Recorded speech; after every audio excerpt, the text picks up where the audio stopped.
Yes, guys, how you doing? Welcome back to the Spurs Talk Show. This is your Tottenham transfer news, views and clues update on Monday, December the 16th. Guys, you're going to have 3 videos from me today, I think, depending on how long these take. And you know I'm verbose. You know I take forever to get to the point because we go on a weave.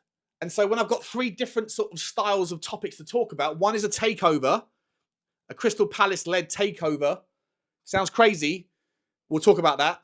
The other one is a review of the Southampton game, which in and of itself deserves at least 8 minutes. And the third is your transfer news, views and clues. And we've got 3 interesting stories today. We've got, 4 actually. We've got Richarlison, we have Sonny, and Harry Kane. What have you done there, Harry? What have you done? You put the cat amongst the pigeons, you Burke.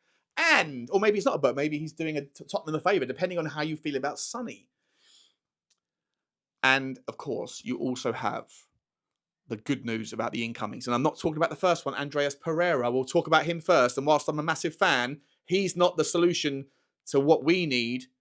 But the next guy is KOLO Muani. We're going to come to him last because it's a fascinating story, that one. Guys, smash the like button if you enjoy this sort of content. Hit the subscribe if you haven't already. Hit the notification bell and drop a comment. Let me know your thoughts on today's topic. Let's start with Andreas Perreira. Ex-Manchester United reject, moved to Fulham. I think it was for £8.5 million a few years ago. Had a point to prove, was rejected by the United crew. And look, has been an ever-present part of the Fulham growth from a team that have kind of perennially been relegation fodder, up, down, hanging around, moving forward, plays pragmatic football. But these days, Fulham are a joy to watch. They don't have the resources that other teams like Tottenham can afford with misspend. They have to be very clever with their transfer policy and the way that they use their squad in rotation with a tactical nous that can adapt in circumstances and, you know, play the opposition in front of them in the best way that they can. And Marco Silva has really proven to be a breath of fresh air with his ability to transition Fulham from that sort of relegation consideration candidate every single season to now a team that I think are probably going to be close to knocking on the conversation around European football if he stays and he keeps his squad together, because he doesn't have superstars. He doesn't have, you know, the world's best players to choose from. He doesn't have a deep squad. He lost his best player last season who went over to Europe, and a player that we should have probably signed in that Monster 6 role. But Perreira has been an ever-present part of that kind of that unit, that connectivity, that weird dynamic football that they play in the front that doesn't necessarily go through the middle. Fulham is a team that usually comes down the outside, right? They have those wonderful fullbacks in Robinson and Tete on the right, and they have the players at the top end of the pitch who are not superstars, but who overlap or underlap each other. But it's not as simple as just saying that they're a wide team, because Perreira is that kind of linchpin, that connector in chief at the top who makes things work.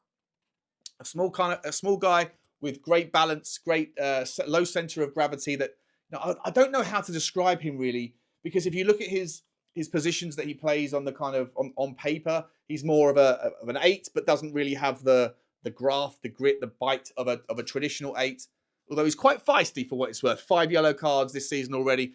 He's not really a 10. I wouldn't call him like a goal creator. He's almost like the quarterback, but a more advanced version of it. I'm a big fan of his. He either plays 8 or 10 as a position, or has historical form playing off on the left-hand side, left midfield, a traditional left winger, not a left wing forward.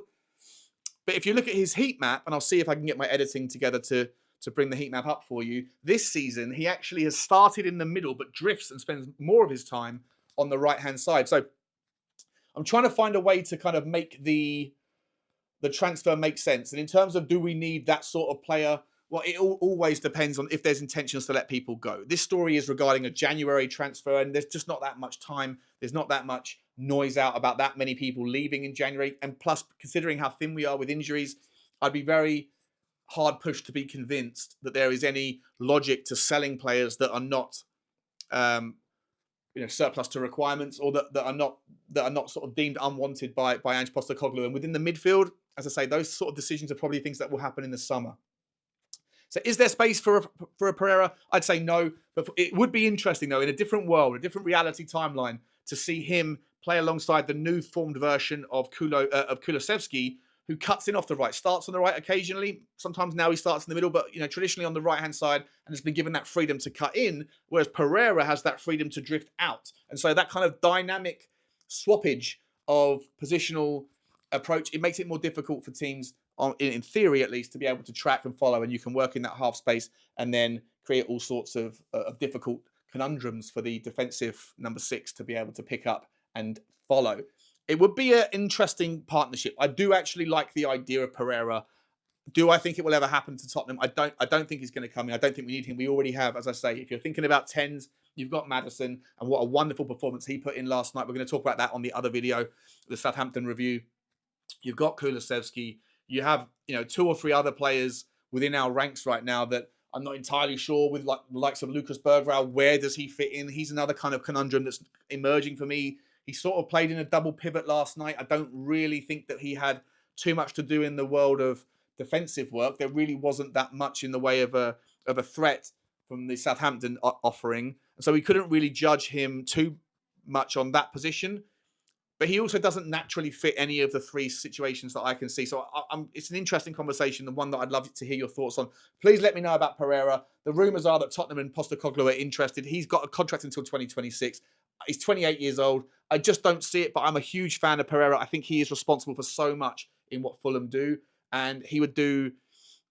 it would be problematic for Fulham to replace him with the sorts of resources that they have and the way that they go about it. But they are a well-run and a good outfit over at Fulham that do make the most of what they have.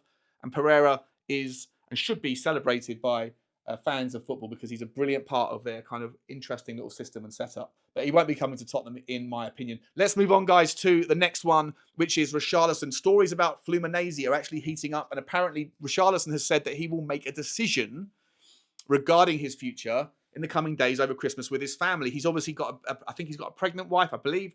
She's pregnant still. I'm not sure if that picture that I saw was from months ago or recently. I think it was recently. So obviously there's a lot of change going on in Richarlison's life with regards his family. I'm assuming, but I don't know, correct me if I'm wrong, that she is maybe Brazilian as well. And so maybe there's ties, desires to move home. I don't know. Maybe there's some kind of logic, some intimation from somewhere, maybe the agent. Maybe they're all kind of thinking that actually it'd be nice to be able to go back to be closer to family when the new family arrives. Not sure. Putting massive speculation statements above that headline. What I would say is, as you know, I'm not a fan of Richarlison, and if there's any chance to get some decent money back on him, I think you could easily find a replacement for whatever money you can garner. I would be surprised if you could get anything like 45 million and above. But if you can, nom, bite your hand off. I'm sorry, Richie. I love you as a person. You're a passionate guy. And you know what? I don't even hate the tattoos, buddy. But as a footballer for my club, I just don't think you offer enough at this level. And I think that you're too emotional and you're injury prone.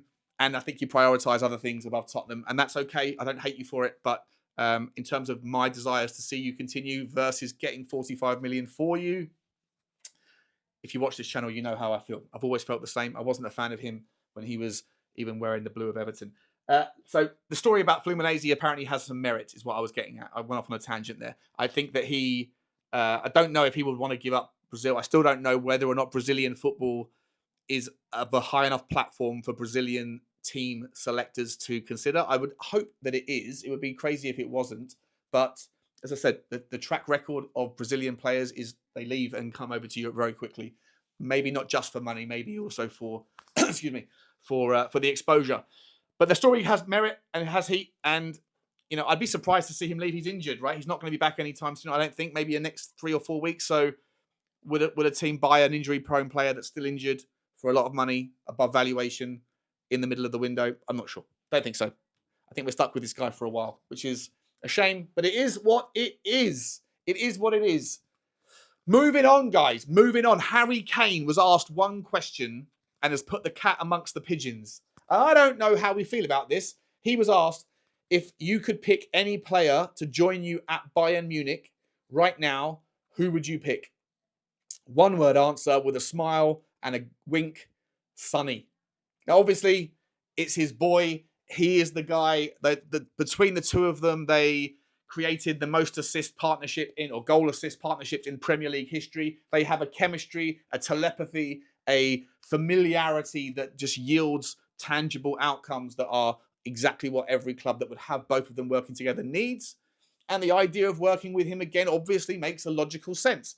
Where it becomes complicated, I guess, is the fact that Sonny hasn't yet signed a new contract. His contract is up technically at the end of the season, and he has the option for a one-year extension, which apparently has the intentions to be signed, but has always been a crazy one to me why it hasn't been signed already. For those of you who think that I am a Levy sycophant, how wrong you are. I am just someone that considers more than one party as responsible. But on the fact that he hasn't figured out a new contract for Sonny yet, either he is thinking Sonny's on the decline and we're happy to potentially lose him for free, which is madness given and illogical given the amount of money he brings in and how high a priority Daniel Levy places on the revenue from Korea. We have spent so long over there over the last 2 or 3 summers in trying to take advantage of that loyalty in the fan base.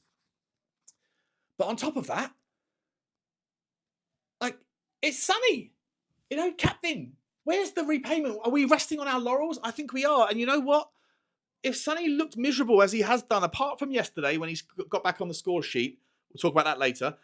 If he has looked pretty miserable and it looked like he was despondent and not listening to Ange as they walked off the pitch in the game before against Rangers, you don't often see Sonny that unhappy.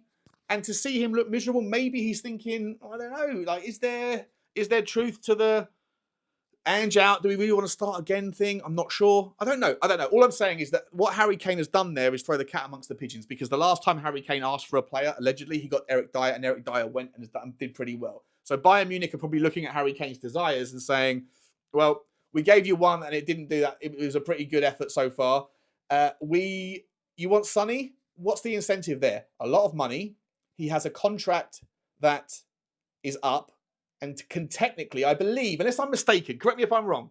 And I think that Tottenham have a year extension that's baked into the contract that we can take any time.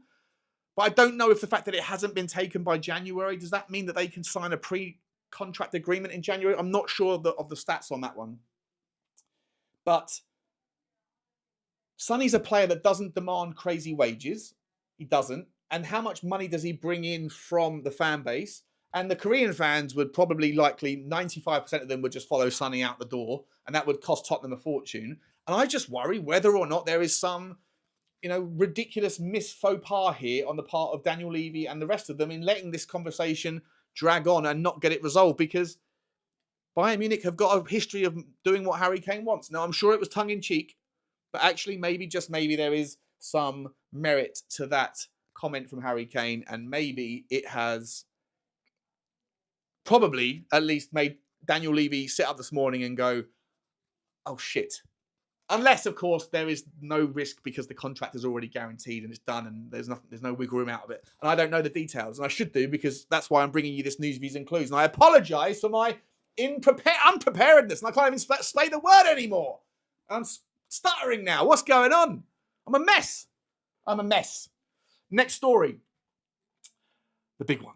KOLO MUANI. Guys, Paris Saint-Germain have frozen the man out. He is a unbelievable player on his day. Right? I'm sure you guys all know about him. We looked at him. We spoke about him a long time ago. He was at Frankfurt before Paris. He was at Nantes before then. He's a guy that scores probably, or GA, I think it's about 1 in every 2. Can play off the left, can play off the right, can play through the middle. He is a dynamic, flexible option that I don't know how you would describe him. I'm going to throw some names out here and say he's not exactly the same as any of them, but he's a little bit of all of them. I would say he's a little bit of Kylian Mbappe, but obviously not as technical, maybe not as fast. He's a little bit of a Adama Traore, probably again, a little bit less baby oil and a little bit less muscles, but not that much less. He is a big boy and he is fast, but possibly not Adama levels. Although we haven't seen him with the oil, so maybe there's, I don't know.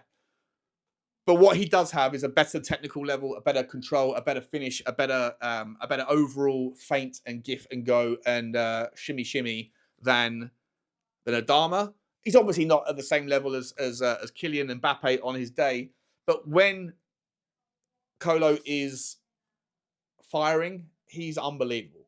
And he's exactly what we need. The only thing I would say against him is he does have a hot and cold element to him. I don't know whether it's happiness whether it's form related, whether it's something else. I don't know anything about the personal version of him, but what I would say is that there is a little bit of form of him kind of going through hot spells and kind of going off, and sometimes he can be a little bit distant. Not often enough for it to be a problem for me, because I think he is the guy that could solve so many of our impatience, so many of our issues with regards the squad depth, the squad quality, the options, and provide really one of the big missing pieces of this system. He works hard off the ball. He is someone that will press and that will get involved and win the physical duels and the 50-50s. He doesn't mind getting involved in that regard, which is not something you can offer to people like Brennan Johnson, to people like Sonny, to people like, you know, Timo Werner. The off the ball work, the work hard element, for me, it's so important in this system. You hear me say it all the time, that if you're going to start a front four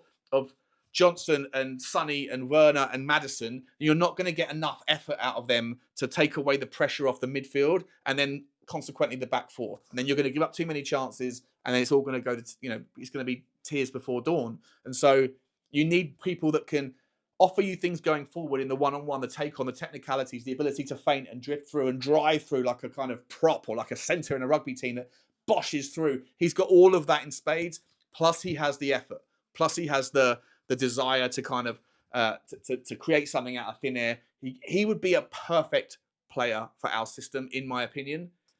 And 80 million euros is what Paris paid, but he's been frozen out. He doesn't. They don't want him over there. I don't know why they don't want him. I don't know if something's changed. And if something has changed, then let me know if you're more familiar. And also, if there is that, you know, maybe we need to think about that. Why is it that he's not playing over there? I'm not sure, but he isn't. He's not. He's barely playing. He's not happy. He wants out. And Paris are willing to let him go this week or next week in January. That won't happen with Tottenham. Tottenham will drag this one out if there is apparent interest. And according to lots of reports this morning, there is. It's concrete. There's been phone calls and conversations and intimations of interest. And they're trying to figure out what number it is that Paris want.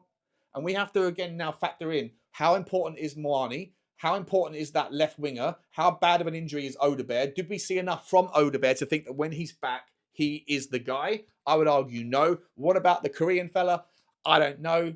Don't know. Got no idea. He's joining in a couple of days, isn't he? I don't know what level he's at, but let's assume in all likelihood that another 18-year-old is probably not what we're looking for in terms of here now, ready now, ability to kick on, add value and do things.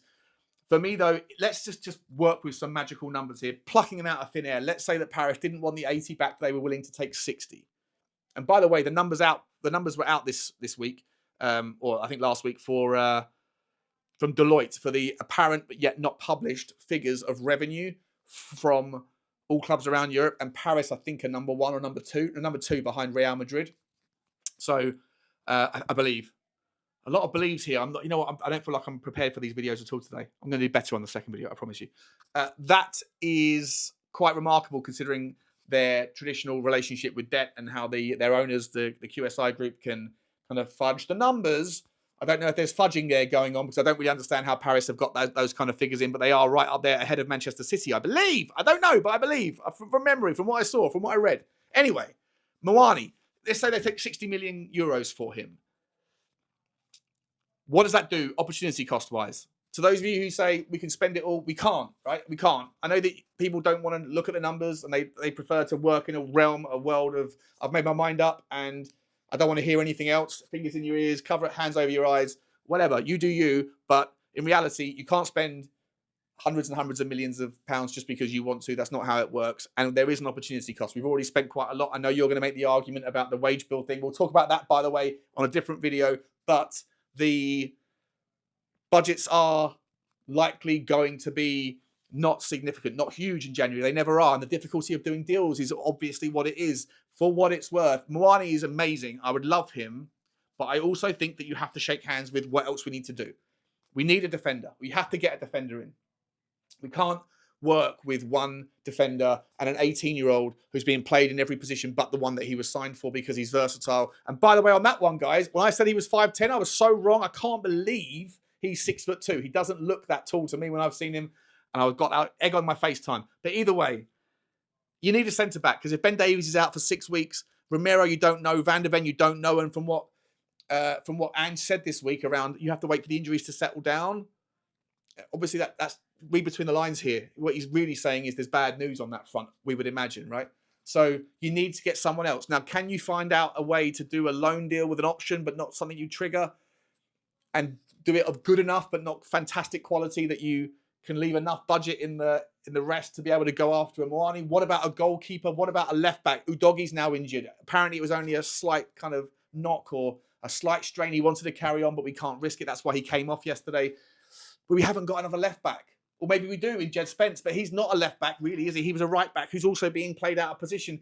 And there's a lot of responsibility on that. So there's a lot to do in January, a lot of plates to spin, and most of them are kind of hanging on by a thread because of our injury problems. But can you completely avoid the elephant in the room with regards the inability to find enough value in what we need from a winger?